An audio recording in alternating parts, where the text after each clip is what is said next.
Salam sahabat, hari ini Rabu 30 Juli 2025. Kita akan belajar dari kitab Injil Lukas pasal 9 ayat 1-6.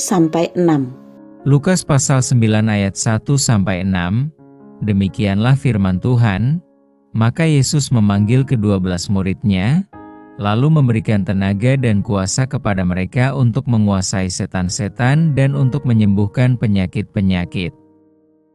Dan Ia mengutus mereka untuk memberitakan kerajaan Allah dan untuk menyembuhkan orang. Katanya kepada mereka, "Jangan membawa apa-apa dalam perjalanan, jangan membawa tongkat atau bekal, roti atau uang, atau 2 helai baju. Dan apabila kamu sudah diterima dalam suatu rumah, tinggallah di situ sampai kamu berangkat dari situ. Dan kalau ada orang yang tidak mau menerima kamu, keluarlah dari kota mereka dan kebaskanlah debunya dari kakimu sebagai peringatan terhadap mereka." Lalu pergilah mereka dan mereka mengelilingi segala desa sambil memberitakan Injil dan menyembuhkan orang sakit di segala tempat. Tema kita, jangan membawa tongkat. Tongkat bukan sekedar alat bantu untuk berjalan, melainkan simbol wibawa. Seorang suci membawa tongkat yang melambangkan penguasaan atas ilmu dan pengetahuan. Seorang uskup atau paus memiliki tongkat yang menunjukkan otoritas rohani sebagai gembala umat. Ketika tongkat ada di tangan, wibawa pun melekat di sana. Bacaan hari ini menarik karena Tuhan Yesus melarang para murid untuk membawa tongkat. Padahal mereka mendapatkan tugas pengutusan yang sangat penting, yaitu mewartakan kerajaan Allah. Sepertinya ada hal yang diputarbalikkan oleh Tuhan Yesus. Ketika Ia memanggil ke-12 murid, Ia jelas-jelas memberi mereka kuasa. Anehnya, tongkat sebagai simbol kuasa tidak boleh dibawa. Bahkan membawa bekal roti, uang hingga 2 helai baju saja tidak diperkenankan. Rupanya dalam rangka memberitakan kerajaan Allah, Tuhan Yesus memilih jalan yang kebalikan dari jalan pada umumnya. Para murid benar-benar diperhadapkan pada jalan hidup yang dijungkir balikkan.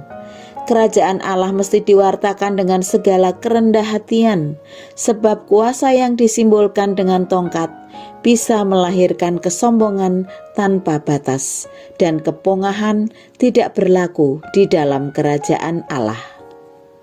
Kuasa para murid akan tampak bukan dari apa yang mereka bawa, melainkan dari sikap mereka yang sederhana.